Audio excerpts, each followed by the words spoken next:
Exaltado sea el nombre de Cristo Jesús, hermanas y hermanos. Qué gusto estar con ustedes en este subprograma. Conozca primero su fe católica. Soy el Padre Pedro Núñez. Hoy tenemos un programa muy interesante, cargado de bendiciones para todos y cada uno de ustedes. ¿Por qué? Porque al escuchar la palabra de Dios, algo sucede dentro de nosotros. Y lo que sucede es que el Señor aumenta nuestra fe.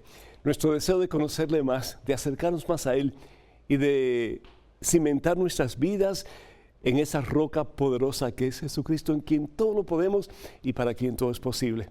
Así que pedimos al Señor de todo corazón que una palabra que llegue a tu corazón y al mío a través de este programa sea esa palabra de bendición que nos cambie y nos cambie para siempre.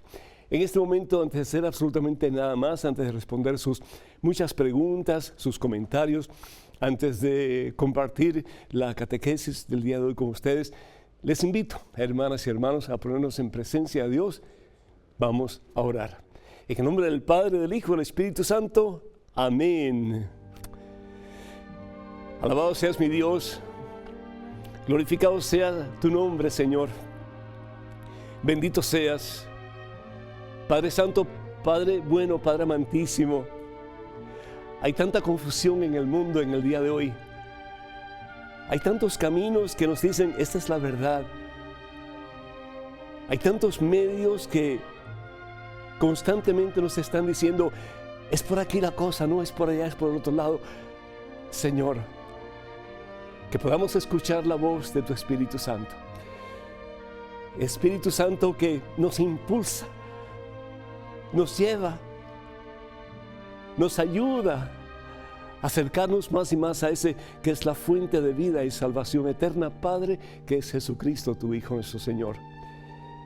Padre Santo, cuánto necesitamos una nueva fusión de tu Espíritu Santo para que podamos hacer tu voluntad, Señor. Y tu voluntad al fin y al cabo es que vivamos como hermanos. Que a pesar de nuestras diferencias, Señor, a pesar de nuestras creencias, Señor, a pesar de las formas en que sentimos, que podamos tener un mismo corazón, que podamos estar conscientes de que tenemos un mismo Padre que eres tú, a quien queremos complacer, por quien queremos vivir y en quien queremos actuar. Señor, bendícenos. Yo te pido unidad, Señor, para tu iglesia. Yo te pido unidad, mi Dios, particularmente para aquellos que están divididos por cualquier razón que sea. Yo te pido unidad para las familias, Señor. En estos tiempos que consideramos difíciles, y bien lo decía San Pablo también, vivimos en tiempos difíciles, en tiempos de necesidad de armonía, en tiempos de necesidad de paz, en tiempos de necesidad de más amor, de más comprensión. Que nosotros como cristianos, Señor, siguiendo el ejemplo de Jesús, tu Hijo, nuestro Salvador, nos demos a la tarea de buscar la unidad, Señor, la unidad de la iglesia, la unidad de las familias, la unidad de los matrimonios, la unidad entre los padres y los hijos y la unidad en el mundo entero. Que reine la paz, Señor. Y la paz no es otra cosa sino que la presencia de Cristo Jesús, ese que es paz, ese que nos dice a nosotros, mi paz les dejo, mi paz les doy. Señor, haznos instrumentos de tu paz, como decía San Francisco de Asís, y que un día este mundo, lejos de seguir causando división y polémicas y rechazos y malos tratos, que podamos ser instrumentos de tu paz y buscar la paz, que al fin y al cabo, quien tiene la paz lo tiene todo, porque la verdadera paz es Jesucristo. Enséñanos, Señor, a reconocer que somos hermanos, que estamos llamados a vivir en paz, y a pesar de las diferencias que podamos tener, que hay muchas cosas que nos unen, y lo más maravilloso que nos une eres tú, Señor, el Padre de toda la humanidad, el Padre de todos nosotros. A ti, Padre Santo, en Cristo Jesús, gloria, honra y honor por los siglos de los siglos. Amén, Señor. Bendito seas, mi Dios. Hermanas y hermanos, ya se acerca el tiempo en que Colombia va a estar de manteles largos, y muchísimas felicidades a todos los hermanos colombianos, porque el vicario de Cristo ya se acerca muy pronto a las tierras colombianas, así que muchísimas felicidades. Yo pido por la paz en Colombia, yo pido para que esta visita del Papa Francisco sea un encuentro, y no solamente con el Papa, pero más aún con Jesucristo, y que sea un tiempo de renovación espiritual, de acercamiento unos a otros y de acercamiento a ti, mi Señor. Así sea, mi Dios. Así sea. Margarita de Honduras sintoniza siempre el programa. Que Dios te bendiga, Margarita. Muchísimas gracias por estar en sintonía con nosotros. María de Long Island quiere saludar al Padre. La Madre Angélica me hizo un milagro. Bueno, el Señor es el que hace el milagro, ¿verdad? A través de sus instrumentos. Hizo un milagro el día que falleció. Dice ella, me curó un dolor en la rodilla y nunca me ha vuelto a dar otra vez. Bendito sea el Señor. Estoy agradecida con Madre y con EWTN. Bendito sea el Señor. El Señor hace milagros todo el tiempo y en todo momento. ¿Por qué? Porque es el Dios del poder y de la victoria. Sandra de California felicita al Padre Pedro por el programa y le agradece su espíritu de humildad y perseverancia en enseñarnos a conocer a nuestro Señor Jesucristo y su mensaje de salvación. Muchísimas gracias, mi hija. Que Dios te bendiga en superabundancia. Quiero orar por Ernesto, que me pidió. Su mamá está muy grave en el hospital, que el Señor la bendiga. Si este es el momento de su partida, que ella pueda estar en paz con nuestro Señor Jesucristo. Y si no, pues pedimos por la sangre del Señor Jesús que restituya la salud de la mamá de Ernesto y que pueda regresar a casa pronto. Juanita de California pide por la familia López y por su nuera Joyce, quien es no creyente. Pide por su conversión, sanación interior y liberación. Además, pide por ella misma, quien padece de depresión. Que el Señor les bendiga a todos ustedes en abundancia hoy y siempre. Y Margarita pide oración por Jessica e Isabel. Y gracias por el programa. Con todo gusto, Margarita. Muchas felicidades para ustedes. Y también pedimos por aquellos que solicitan oración de parte de este servidor, el Padre Pedro, a través de la página de Facebook. Y ya estamos casi llegando al 1,5 millones de suscriptores. Muchísimas gracias a todos y cada uno de ustedes. Y que el Señor bendiga sus corazones, sus mentes, sus cuerpos, y los llene de sanidad espiritual, corporal y también emocional. Y pedimos muy particularmente, hermanas y hermanos, por las víctimas del huracán Harvey, sea en Houston, sea en Port Arthur, sea en Beaumont, Texas, sea en cualquier de los lugares del norte de Luisiana, en cualquier parte que haya habido inundaciones. Que el Señor les bendiga y que el Señor les dé la fortaleza, no solamente para levantarse de la situación precaria en que están en estos momentos, pero para reconocer también que la vida es frágil, que la vida pasa, y que si tenemos a Dios como centro y Señor de nuestra vida, lo tenemos todo, porque con Cristo hay victoria. Bendito sea Dios. Quiero recordarles, hermanas y hermanos, que la única página oficial de este servidor en Facebook es facebook.com/ppedronunes. facebook.com/ppedronunes. Tengan cuidado, por favor, con perfiles falsos que puedan pedir dinero en mi nombre. Nunca lo vamos a hacer. Particularmente nunca lo vamos a hacer a través de la página del Padre Pedro Núñez en Facebook. Queremos en estos momentos, hermanos, hablar de un personaje de la iglesia. La iglesia tiene muchísimos hombres y mujeres que a lo largo de la historia ha proclamado héroes en el cristianismo. Hombres y mujeres que se han destacado por su amor a Jesucristo. Y ese amor a Jesucristo lo han volcado de una forma maravillosa, amando a sus semejantes. ¿Y cómo lo han hecho? Pues por encima de todo, sirviendo a sus semejantes, ayudando a sus semejantes a acercarse a la fuente de vida y salvación eterna, que es el mismo Jesús nuestro Señor. Porque estamos conscientes que el único que salva es Jesucristo. El único que libera es Jesucristo. El único que desata es Jesucristo. El único que da propósito, sentido, razón a nuestra vida es Jesucristo. Y quien tiene a Jesús ha encontrado la perla de gran precio, el tesoro incalculablemente valioso. Lo tiene todo y nada le falta, como decía Santa Teresa de Ávila, porque solo Él basta, solo Dios basta. Este hombre se llamaba Pedro Claver. Pedro Claver, un español catalán, nace en los 1500 y después de estudios, era un hombre muy inteligente, un joven muy inteligente, pero un hombre también de una gran espiritualidad. un hombre que estaba muy cerca del Señor, decide rendir su vida a Cristo Jesús como sacerdote. Y pues después de estar un tiempo en preparación, en formación teológica, espiritual, etc., pues lo envían y imagínense ustedes a lo que hoy día es Colombia. Él entra en la compañía de Jesús, es decir, se hace jesuita y lo envían a Cartagena de las Indias, un puerto importantísimo, tal vez el puerto para recibir esclavos negros más importante del Nuevo Mundo. Y ahí Pedro se da cuenta de el dolor que está pasando esta gente, a quienes muchas gentes consideran que ni tienen alma, que son como animales, son como bestias. Sin embargo, él se da cuenta que estos hombres y mujeres son hijos de Dios, son hijos de Dios. Y él va en contra de la cultura de aquel entonces. A veces nosotros los cristianos tenemos que ser como salmones, que vamos en contra de la corriente. Y aunque seamos criticados y seamos rechazados y seamos aún ofendidos, pues a Jesús le pasó lo mismo, ¿no es cierto? Y Jesús dice entonces, dichosos ustedes cuando los maltraten, cuando digan toda clase de calumnias en contra de ustedes, porque al fin y al cabo lo que hacen ustedes por el Evangelio será recompensado y de ustedes será la vida eterna, la gloria. El caso es que él toma una decisión al ver a todos estos esclavos negros que vienen por montones, 300, 400 a la vez, y en unas condiciones infrahumanas.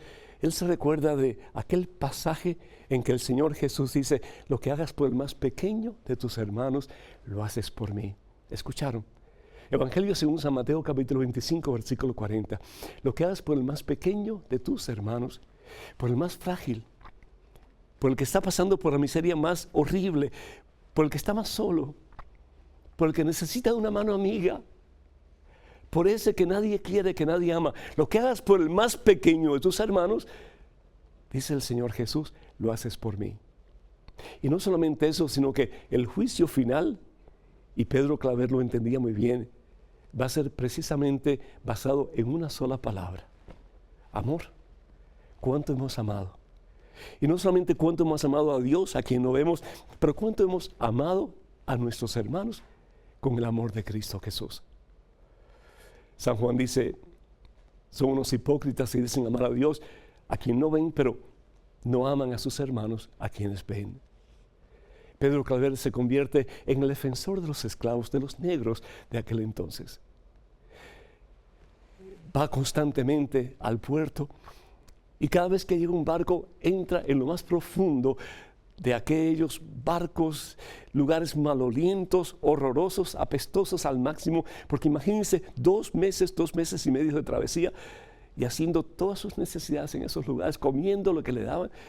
Parecía un terrible chiquero, miserable. Y sin embargo él iba ahí llevando alimentos, llevando la palabra de Dios, animándolos en esta nueva experiencia a reconocer que hay un Dios que les ama y que nunca les abandona. El caso es que da su vida en servicio a los demás. Qué hermoso, hermana, hermano, si nosotros, de acuerdo a nuestras posibilidades, hiciéramos lo mismo, reconociendo que lo que hagamos por el más pequeño, lo hacemos por el mismo Jesús. Pedro Claver muere a la edad de 73 años, prácticamente solo. 4 años de su vida viviendo en una pobreza horrorosa y prácticamente sin nadie que le asistiera. Quedó también inmóvil hasta cierto punto porque la enfermedad lo paralizaba totalmente. Su última misa pudo ser asistido por 2 personas que le ayudaron hasta el altar. Y ahí, en el mismo lugar donde él había sido ordenado sacerdote, celebró la última misa dando gracias a Dios por la posibilidad de apagarse, de hacerse nada, para servir a aquellos que eran los más miserables y los más pobres de aquel entonces, los esclavos negros. El Papa León XIII lo canoniza, lo proclama santo en 1888.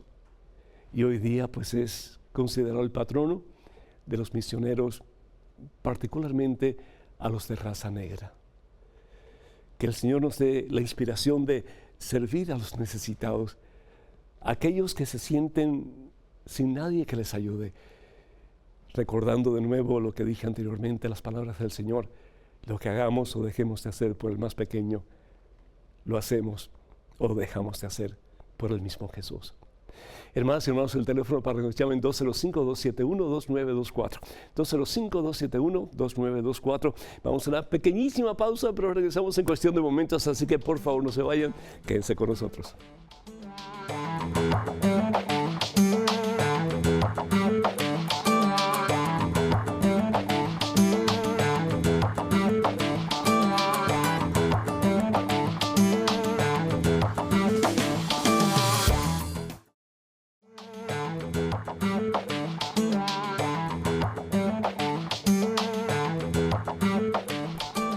Alabado, glorificado, exaltado sea el nombre de Cristo Jesús. Bendito sea mi Dios, hermanas y hermanos. Bienvenidos a este segmento de su programa Conozca Primero su Fe Católica. Soy el Padre Pedro Núñez. Adelante, por favor, con la pregunta que está en tapete para nosotros. Soy Julián Mendoza Castro, a sus órdenes. Buenas tardes, Padre Pedro. Antes que nada lo felicito por sus excelentes opiniones que nos da en sus videos. Muchas gracias. Pero con todo respeto que se merece, no estoy de acuerdo con usted acerca de su opinión que da respecto al programa de la televisora Teleamiga del Dr. Galat. Eso con lo que respecta a su opinión acerca del señor Bergoglio, entre paréntesis, Papa Francisco. Pensé que usted era un hombre lleno del Espíritu de Dios y con olor a santidad, pero sus comentarios dan mucho que desear. Discúlpeme por mi opinión y si le ofendo, pero es hora de que recapacite y se ponga en oración. Yo no soy nadie para criticarlo, menos juzgarlo. Solo le recomiendo que se ponga de rodillas ante nuestro Señor Jesucristo y le pida a su Espíritu Santo todos los días y ore más y más. También le recomiendo el rezo del Santo Rosario. Salve muchas almas, Padre Pedro, usted sabe que esto llegaría. Ore por nosotros los pecadores y por los que están por confundirse y caer en las garras del pecado del gran cisma. Se lo pido en nombre de mi Señor Jesucristo y de mi Madre Santísima, Julián Mendoza. También hay otro correo de un tal José Luis López que le dice, Padre Pedro, ¿hasta cuándo estará usted tan ciego? Jorge Bergoglio es un destructor, un mentiroso. Usted es un cómplice de la devastación que este hombre está haciendo en la Iglesia. Es un enemigo de la fe, de la verdad, de la luz. No es católico. Primero Dios está, no las ideas del señor Bergoglio. Vea sus obras destructivas. Ya basta, basta, basta. José Luis López. Julián y José Luis, muchísimas gracias por el comentario de ustedes. Permítame estar en desacuerdo con lo que ustedes acaban de decir. En referencia al Papa, en referencia a mi persona, ustedes pueden decir lo que ustedes quieran. Y si necesito más oración, si necesito doblar más rodillas, si necesito pedir más Espíritu Santo, para que sea el Señor quien me guíe y me ayude a dar palabras que vienen realmente no solamente de parte de la Iglesia, pero más aún de parte del Señor, que es el que instituye la Iglesia, y quien hace la promesa que los poderes del infierno jamás la podrán vencer. Evangelio según San Mateo, capítulo 16, versículo 18. Cada cual tiene derecho a su opinión. El señor Galat, no tengo el gusto de conocerlo, pero me parece que está o que ha utilizado su medio para confundir a la gente. Si nosotros realmente tenemos un problema con algo que ha dicho, en este caso, el Santo Padre Francisco, pues tenemos todo el derecho de acudir a las autoridades eclesiásticas y pedir una aclaración. Pero eso de presentarse delante de una cámara y acusar, muchas veces sin conocimiento de causa, a un hombre como el Papa Francisco, me parece que es degradante y no es correcto, porque lo que hace es confundir a las personas y dividirlas aún más todavía dentro de la Iglesia. Y bien sabemos que eso es lo que quiere el maligno, eso es lo que quiere Satanás, que la Iglesia de Jesucristo se divida y se destruya. Sabemos bien que, ¿verdad? Cuando uno divide, pues casi siempre uno tiene más fuerza para destruir. En el caso del Papa Francisco, yo quiero reiterar que todo lo que él dice está basado en la Biblia. Todo lo que él dice está basado en la doctrina de la Iglesia. El Papa Francisco utiliza una teología muy sencilla que conocemos como la teología del pueblo. Y él trata de llegar al pueblo con una forma de enseñanza que todo el mundo puede entender. Desafortunadamente, hay situaciones en que tal vez la comunicación no se entiende bien o no es bien aceptada o bien recibida. En el caso, por ejemplo, cuando él habla acerca de la multiplicación de los panes y de los peces, si nosotros vamos al Evangelio según San Mateo, el argumento es que el Papa dijo que Jesús no había multiplicado los panes y los peces. Pero si nosotros vamos, por ejemplo, al Evangelio según San Mateo, acuérdense que hay dos multiplicaciones en los Evangelios. Una multiplicación que acontece, vamos a ver en el Evangelio según San Marcos, en el capítulo 6, versículo 41, en que el Señor dice la palabra de Dios, tomó Jesús 5 panes y 2 pescados. Levantó los ojos al cielo, pronunció la bendición, partió los panes y los dio a los discípulos para que los sirvieran a la gente. Asimismo, repartió 2 pescados entre ellos. Comieron todos hasta saciarse. Y dice que después recogieron 12 canastos con pedazos de pan, sin contar lo que sobró de los pescados. Esa es una multiplicación. Y ahí pues estamos convencidos de lo que dice la palabra de Dios. Jesús hizo un gran milagro. Cambió simple pan, poco pan, 5 pedazos y 2 peces, al punto que le dio de comer a toda la multitud. Pero si nosotros vamos al Evangelio según San Juan, en el capítulo 6, vemos como la palabra de Dios nos habla de otra perspectiva de la multiplicación de los panes. No habla de multiplicación. Lo que está diciendo aquí en este caso es que, fíjense lo que dice la palabra de Dios. Después Jesús pasó a la otra orilla del lago de Galilea, cerca de Tiberíades. Entonces, de nuevo, ¿verdad? La gente se reunió, etc. Dice, había mucho pasto en aquel lugar, se sentaron hombres en números de unos 5,000. Entonces Jesús tomó los panes, dio las gracias, los partió entre los que estaban sentados, lo mismo hizo con los pescados y todos recibieron cuanto quisieron. Cuando quedaron satisfechos, Jesús dijo a sus discípulos, recojan los pedazos que han sobrado para que no se pierda nada. Los recogieron y llenaron 12 canastos con los pedazos que no habían sido comidos. Eran las sobras de los 5 panes de cebadas. Es decir, aquí lo que estamos hablando es de una multiplicación, pero tal vez sí, los 5 panes de cebada, pero habían más personas que tal vez podían haber traído más panes. Yo no estoy diciendo si fue así o no fue así, porque no lo sabemos. Lo que sí sabemos es lo que el Papa Francisco está tratando de decir, y lo que el Papa Francisco está tratando de decir es que la gente se preocupó de la gente para que todo el mundo pudiera comer algo. Eso me recuerda de hace poco en Houston, con este terrible temporal que hubo en que tanta gente padeció, pero de situaciones dificilísimas, casas destruidas, calles inundadas, de todo. Y sin embargo, la cantidad de personas que dieron de sí mismas para ayudar a los necesitados. El Papa Francisco está hablando de eso, de la necesidad que tiene el ser humano hoy día de ayudar a otros o de ser ayudados, porque al fin y al cabo somos hermanos, hijos de un mismo Padre que es Dios. Otra cosa que el señor Galat habló en contra de lo que está diciendo el Papa Francisco, acerca de que el Papa Francisco decía que la Eucaristía es un memorial. Y decía él que no es un memorial, que realmente es la realidad de la presencia de Jesús entre nosotros en la Santa Comunión. De acuerdo, y el Papa no está en contra de eso, el Papa está muy a favor de eso. Si unos milagros portentosos de estos últimos tiempos ocurrió en Buenos Aires, un milagro de la Eucaristía, en que una hostia consagrada, el Señor la convirtió en su propia carne. Es decir, el Papa Francisco sabe de esto y el Papa Francisco sabe que Jesús está realmente presente en la Santa Eucaristía.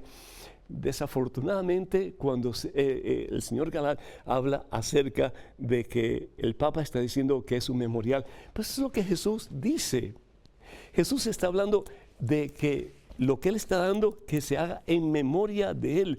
Si nosotros vamos al Evangelio según San Lucas, el Evangelio según San Lucas, vamos a ver el capítulo 22, un momentito aquí, rapidito, dice la palabra de Dios, versículo 14, llegada la hora, Jesús se puso a la mesa con los apóstoles, ¿verdad?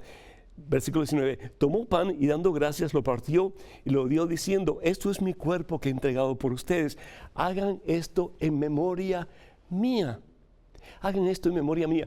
Pero la diferencia entre nuestra cultura de lo que es memoria y la cultura hebrea de lo que es memoria es muy diferente.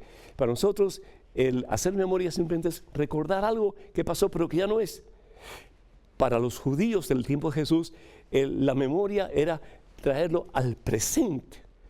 Hacer eso que había pasado en un momento determinado, traerlo al presente. Y lo que el Señor Jesús nos está diciendo es que la Eucaristía es el memorial de su pasión, muerte y resurrección, que da su vida por nosotros. Y cada vez que nos acercamos a la mesa del Señor, al altar del Señor, estamos recibiendo al mismo Señor.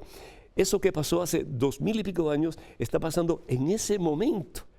Esa memoria no es una memoria del pasado, sino que es una representación de lo que ocurrió hace 2000 y tantos años atrás, cuando Jesús, en la última cena, que está en conexión completa y total con su sacrificio en la cruz, en el Calvario, se da total y completamente a los seres humanos para que en Él tengamos vida y salvación eterna. Les exhorto, hermanas y hermanos, por el amor del Señor Jesús, si no entendemos algo, pregunten. Y sobre todo, en este caso, los hermanos colombianos que no están de acuerdo, pregunten a sus obispos. Vayan a la conferencia episcopal, hablen con quien tengan que hablar, pero por el amor de Dios, que no digan cosas que al fin y al cabo lo que va a hacer es desunir a la comunidad y dividir la iglesia. Si se crea un cisma, no es porque estemos en desacuerdo con lo que dice el Papa, es porque rechazamos al Papa. Otra cosa que dijo el señor Galat es que Francisco es el antipapa. No es el antipapa, no hay otro papa. Francisco es el único papa. Es decir, Benedicto XVI pues se retiró. Él ya no es papa. Entonces no podemos decir que él es el antipapa porque hay uno que es el papa, cuando Benedicto XVI realmente ya no es papa porque él se retiró, con todo derecho lo hizo. El único papa es Francisco y es voluntad de Dios que Francisco sea el vicario de Cristo en estos nuestros tiempos. Francisco pronto llegará a Colombia. Por el amor de Dios, trátenlo bien. Y si tienen alguna diferencia de opinión, perfecto, no hay ningún problema. Pero hablen con sus obispos, con los teólogos que tengan que hablar, pero que se les aclare cualquier necesidad que ustedes tengan de aclaración para que podamos vivir en unidad como el Señor nos pide. Evangelio según San Juan, capítulo 17, versículo 21. Padre, que todos sean uno, como tú y yo somos uno. Entonces el mundo creerá, Padre, que tú me has enviado. Tenemos en estos momentos un correo electrónico. Una pregunta, adelante, por favor. Padre Pedro, si Adán fue formado del polvo y Eva fue formada de la costilla de Adán, ¿entonces Eva fue formada de diferente material? Luis. Luis, muchísimas gracias. Pues vamos a ver lo que dice la palabra de Dios y tenemos que recordar de nuevo que la palabra de Dios es real, es historia, pero también es... en este caso, por ejemplo, es un libro didáctico. El propósito del libro de Génesis, más que otra cosa, es enseñarnos. Si que nos enseña la palabra de Dios, tres cosas básicas, particularmente en los pasajes sobre la creación. Que Dios es el que crea, es el único que crea. No hay nadie más que puede crear. La materia no se crea ni se destruye, solamente se transforma. Solamente hay uno que puede crear y ese es Dios. Lo otro, que todo lo que crea Dios es bueno porque lo crea por amor. Y finalmente, que Dios está en control de su creación. En alguna forma, aún a pesar de los caos que puedan haber, las divisiones que puedan haber, las situaciones adversas que pueden haber, Dios al fin y al cabo es el que está en control, porque no se mueve ni una hoja, un árbol sin el consentimiento de Dios. Como decía un profesor de filosofía que yo tenía, no puedo ver este dedito si no lo muevo con la gracia y la voluntad de Dios. La palabra de Dios en Génesis capítulo 2, versículo 7, dice lo siguiente. Entonces Yahvé Dios formó al hombre con polvo, es decir, del barro de la tierra, Y luego sopló en sus narices un aliento de vida. Le dio alma inmortal. Le dio alma inmortal. Lo hizo semejante a Él. Es decir, tú y yo somos hechos por Dios para vivir eternamente. Tenemos el alma inmortal. Los animales, por ejemplo, tienen alma, pero es alma mortal. Cuando ellos mueren, muere el alma también. En el caso nuestro, no.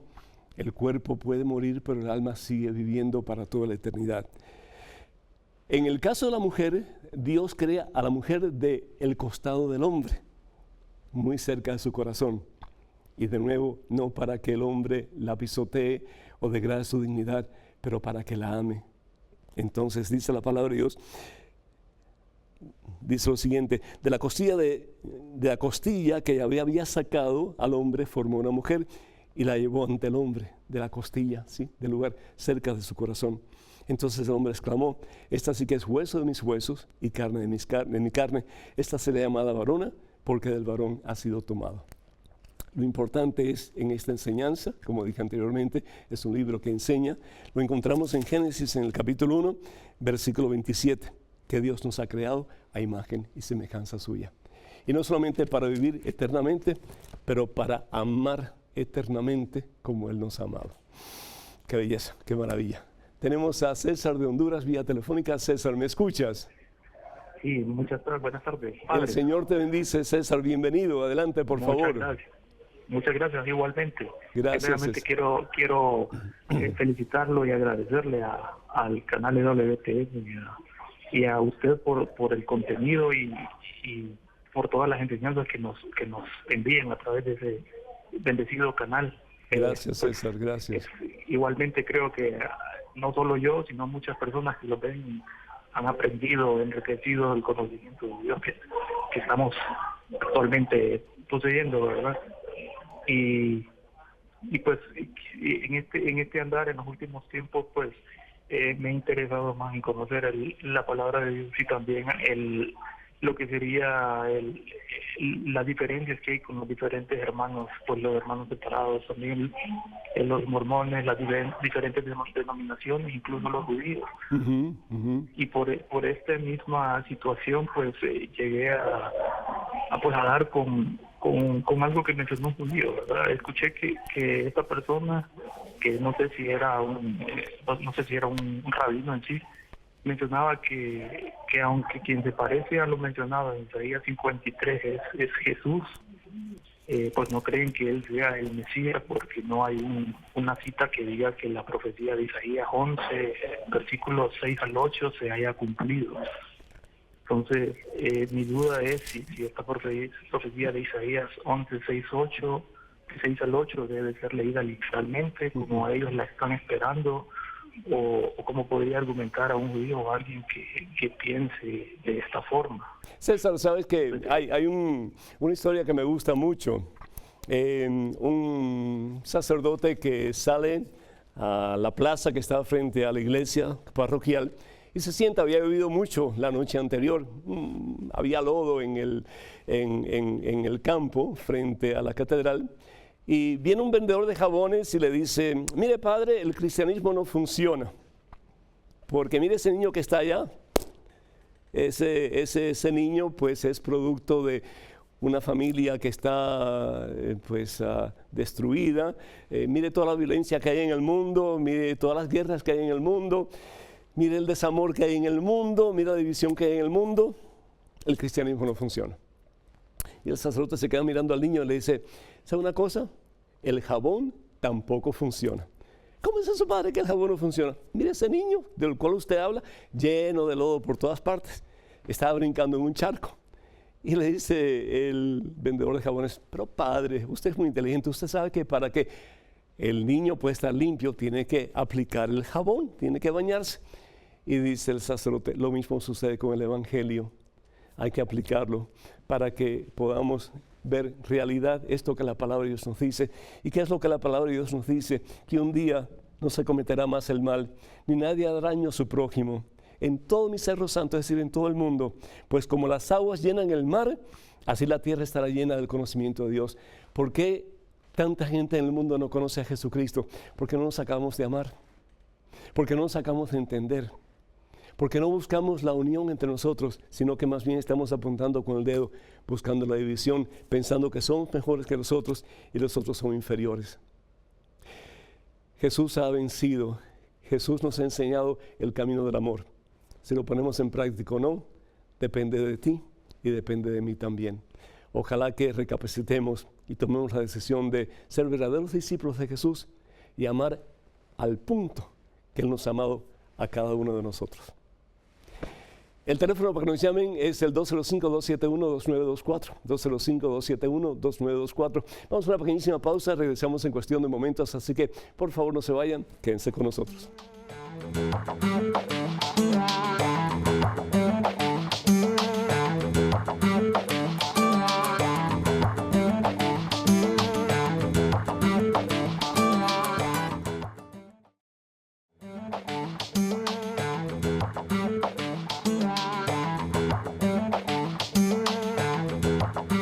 Exaltado sea el nombre de Cristo Jesús, hermanas y hermanos, bienvenidos a este su programa Conozca Primero su Fe Católica. Soy el Padre Pedro Núñez. Tenemos a Blanca de Tampa, Florida. Blanca, ¿me escuchas? Sí, la estoy escuchando. Blanca, y pedimos mucho por Florida particularmente para que ese huracán Irma se aparte, se aleje y no lastime a nadie. Así que pido Padre oración. Pedro, así es un placer hablar con usted, escucharlo. Gracias, Blanca. Nosotros todos los miércoles lo escuchamos a usted y nos encanta su programa. Dios lo siga bendiciendo para que siga adelante. Y también sí, muchos ruegos para que así Tampa, Florida, todo y los Caribes, que se Puerto disuelva. Rico, yo soy de allá. Eso.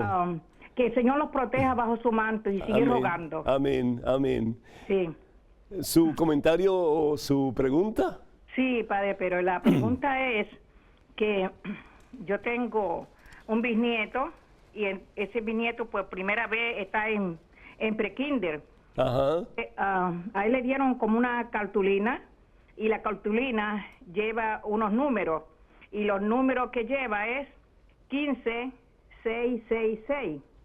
Entonces, pues mi hija se molestó un poquito, dice que ese número es feo y le dijo a mi nieta que ya hablara con los maestros para que le cambiaran el número.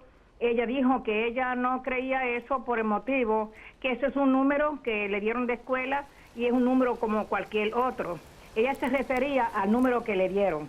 Sí. Y mi pregunta es esa, porque a veces pues yo soy católica, me gusta siempre las cosas de que da usted, la iglesia que voy, pero eso me confundió un poquito. Yo quería saber qué usted me aconsejaría. Gracias, Blanca. La palabra de Dios en Apocalipsis capítulo 13, versículo 18 dice: el que sea inteligente que interprete la cifra de la bestia. Y la bestia es el Imperio Romano, realmente el mismo Satanás para el escritor del Apocalipsis. Y dice, es la cifra de un ser humano y su cifra es 666. Entonces usted tiene todo derecho a decir, yo no quiero ese número, no quiero. Porque ese número, de acuerdo con la Biblia, implica el número que representa a Satanás. ¿Por qué 666? Porque el número 7 representa a Dios, es decir, la totalidad, como hemos dicho anteriormente, 4 los puntos de la tierra, norte, sur, este y oeste, y 3 los puntos del horizonte, el centro y los extremos. La totalidad de todo eso es lo que realmente se usa para representar a Dios. Dios es el todo, Dios está por encima de todo, Dios lo abarca todo, Dios lo puede todo, Dios es muy encima de todo lo demás, porque Él es el que crea. El número 666 es el que se quiere igualar a Dios, 66666, pero nunca llegará al 7. Y ese es el mentiroso, como dice el Señor Jesús. Ese es el diablo, Satanás, que quiere ponernos trampas para que nosotros pues no sigamos a Dios, sino que nos conformemos con lo que el mundo nos ofrece sin Dios para caer en el pecado y para ser destruidos. Así que en el nombre del Señor Jesús pídale a la profesora que le cambie el número, y si no, pues entonces vayan a donde tengan que ir, pero usted tiene todo el derecho de reclamar porque ustedes son creyentes y como tales, pues ese número nada tiene que ver con la persona de fe. Que Dios nos bendiga. Tenemos en estos momentos un correo electrónico, una pregunta. Adelante, por favor. Padre Pedro, requiero que me aclare algo. Asistí a una boda civil. El novio ya se había casado por la Iglesia Católica, por lo que solo se podía casar por civil. Sin embargo, un cura asistió y realizó como una mini ceremonia. Leyó una lectura y realizó el intercambio de anillos, y al final echó la bendición. ¿Esto se puede hacer? Saludos, Jenny desde Venezuela. Jenny, qué belleza. Primero que todo, cura, la palabra cura. ¿Qué significa la palabra cura? Significa encargado de, acuradi, una palabra italiana, acuradi, el encargado de una comunidad. Echó la bendición, no se echa la bendición, se imparte o se da la bendición. Entonces tenemos que tener eso bien claro, ¿verdad? Y la bendición al fin y al cabo la da el Señor. Nosotros no podemos bendecir nada que el Señor no bendice. En el matrimonio por la iglesia hay una alianza, y no solamente entre la pareja, pero la pareja con Dios, con Jesucristo. Y esa alianza es para siempre. Por eso en el Evangelio según San Mateo, capítulo 19, versículo 6, el Señor Jesús dice, de manera que ya no son dos, sino una sola carne, pues bien lo que Dios ha unido, que no lo separe el hombre. Es decir, el matrimonio es un sacramento, y la palabra sacramento, de una forma muy sencilla, es un encuentro entre Dios y el hombre, y el propósito es que el hombre se deje transformar por Dios, por Jesucristo, para ser más como Jesucristo, con la gracia santificante que recibe en el sacramento, es decir, el poder de Dios para poder vivir como Dios nos pide. Entonces, la respuesta a esta pregunta es no, el sacerdote no puede bendecir algo que Dios no bendice, y sobre todo públicamente. ¿Por qué? Porque está siendo causa de escándalo. La gente como tú, por ejemplo, se pregunta, bueno, ¿y por qué el sacerdote está bendiciendo algo que se ha hecho fuera del contexto de la Iglesia Católica, si él estaba casado anteriormente? Eso de bendecir los anillos y de dar los anillos y de dar la bendición al final, pues lo que está diciendo el sacerdote es, yo estoy de acuerdo con lo que está pasando. Para que haya verdaderamente un proceso a seguir, la Iglesia tiene lo que se llama el proceso de nulidad del matrimonio o el anulamiento, a través del cual la Iglesia, con todos los estudios que necesita para determinar si un matrimonio realmente es válido o es nulo, pues después de un tiempo de estudio, de discernimiento, la Iglesia decide si ese matrimonio realmente fue un matrimonio cristiano, donde el Señor estuvo presente, si fue un sacramento, donde el Señor estuvo presente, donde fue una alianza verdadera, o si no lo fue. Pero para eso, es decir, hay que confiar a la Iglesia, a su sabiduría, que bajo la inspiración del Espíritu Santo pueda decir si fue un sacramento, fue un matrimonio cristiano o no lo fue. Si no lo fue, la persona que contrajo esa relación ante los ojos de la comunidad, pues tiene todo el derecho de casarse por primera vez, porque el matrimonio previo, aunque haya sido por la Iglesia, no es válido, es considerado nulo y por lo tanto nunca hubo un sacramento o un matrimonio cristiano. Pero el sacerdote no puede tomar iniciativa por él mismo, sin que la Iglesia pues haya dicho que ese matrimonio era inválido o era nulo.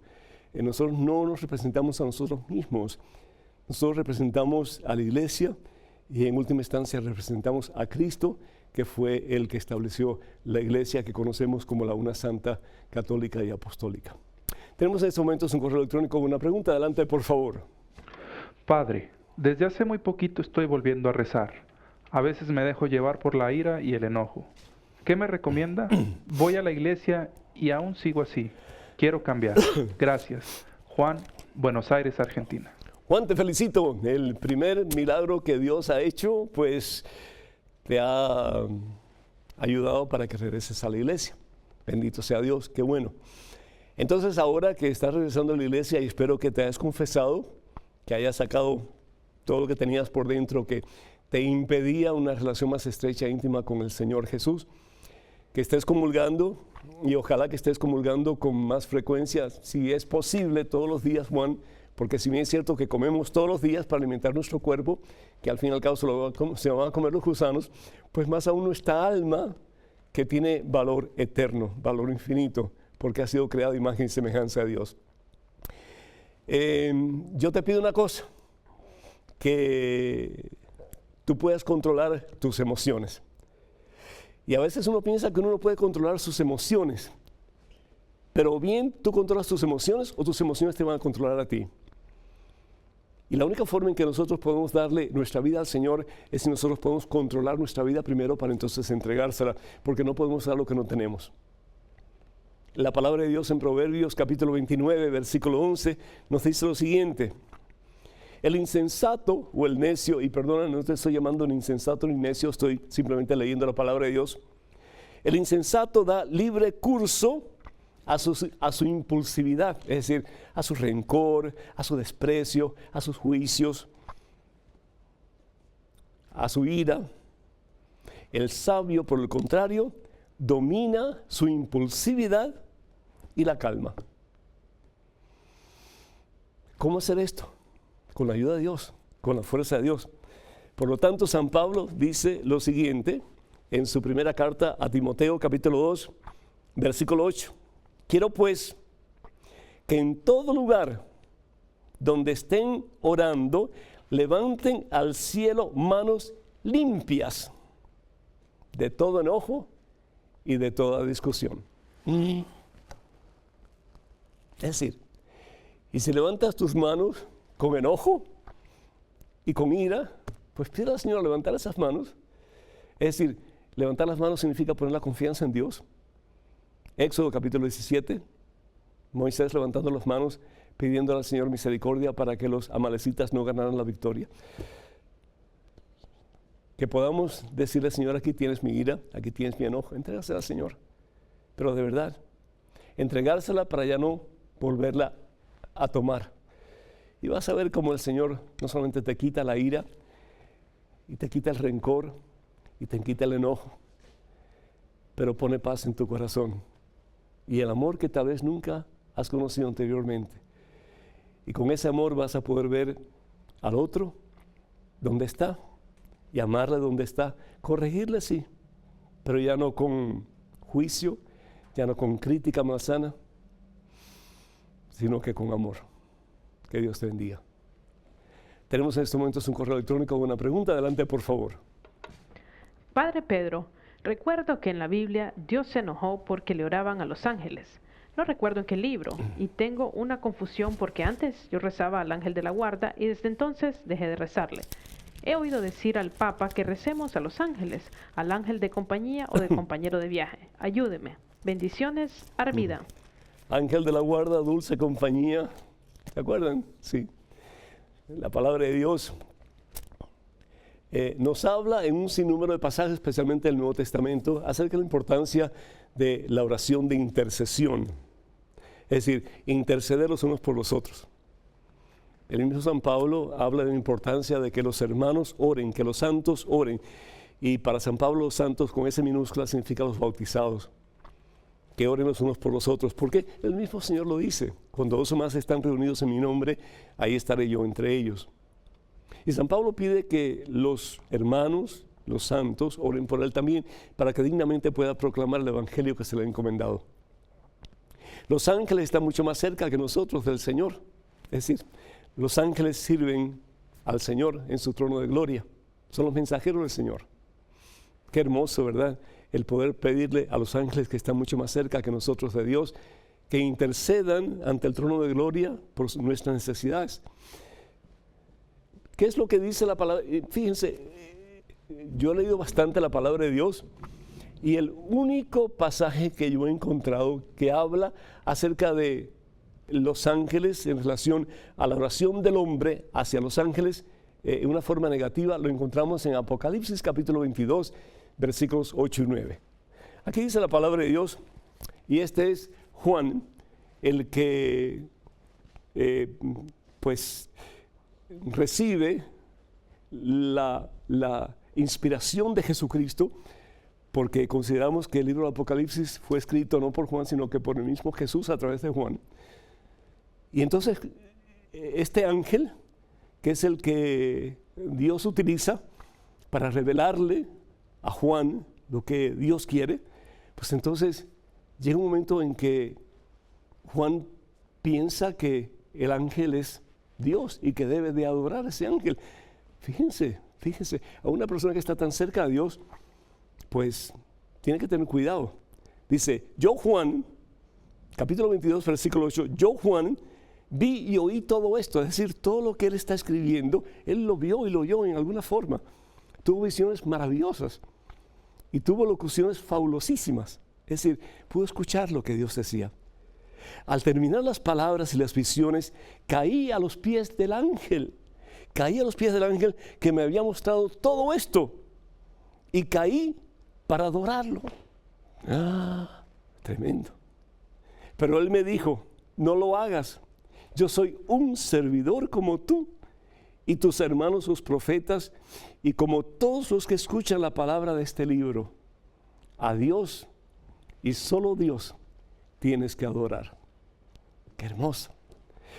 Es el único instante en la Santa Biblia en que un hombre es reprimido por rendirle pleitesía, en este caso adorar a un ángel. A los ángeles no se le adoran, y particularmente hoy día tenemos que tener mucho cuidado porque con la nueva era y todo esto, ¿verdad?, de los ángeles por todas partes y todo eso, los ángeles son criaturas y hay un solo creador, y ese es Dios, ese es Jesucristo. Los ángeles pueden ser grandes intercesores, grandes amigos nuestros, y debemos de pedirle que presente nuestras oraciones ante el trono de gloria, ante Jesús, porque son grandes mensajeros de Dios. Pero el único que merece toda adoración, es decir, el mayor y más importante de los puestos, ese es Jesucristo. Ese es Dios y solo Dios. Quiero decirles, hermanos y hermanos, que el sábado 9 de septiembre, ya muy pronto, este fin de semana, con el favor de Dios, voy a estar en Sacramento, California. Va a haber una cena de acción de gracias por los 70 años de este viejito, el Padre Pedro, y también 40 años de su sacerdocio. Espero que puedan acompañarme, aquellos que están cerca. Para más información, por favor, comuníquense con la familia Herrera, particularmente Esperanza, al número telefónico 916-643-5891. Repito, área 916-643-5891. También decirles que el próximo sábado 30 de este mes de septiembre voy a estar con el favor de Dios en Dallas, Texas, en el Sábado de Milagros, que se va a realizar la parroquia San Francisco de Asís. Para más información, por favor, comuníquense con mensaje, el Ministerio de Mensaje en Dallas, Texas, al número telefónico 214-527-4839. 214-527-4839. Quiero decirles que estamos en oración por todos los Dreamers, todos los muchachos de DACA, pidiendo mucho al Señor para que haya una resolución de parte del gobierno de Estados Unidos para que todo se normalice y ustedes puedan tener la esperanza y el sueño de sus vidas hecho una realidad. Cuenten con nuestras oraciones. Pedimos también por sus oraciones y por sus donaciones cuando puedan para que este ministerio siga adelante. Padre, Hijo y Espíritu Santo. Amén. Hasta la próxima, hermanos.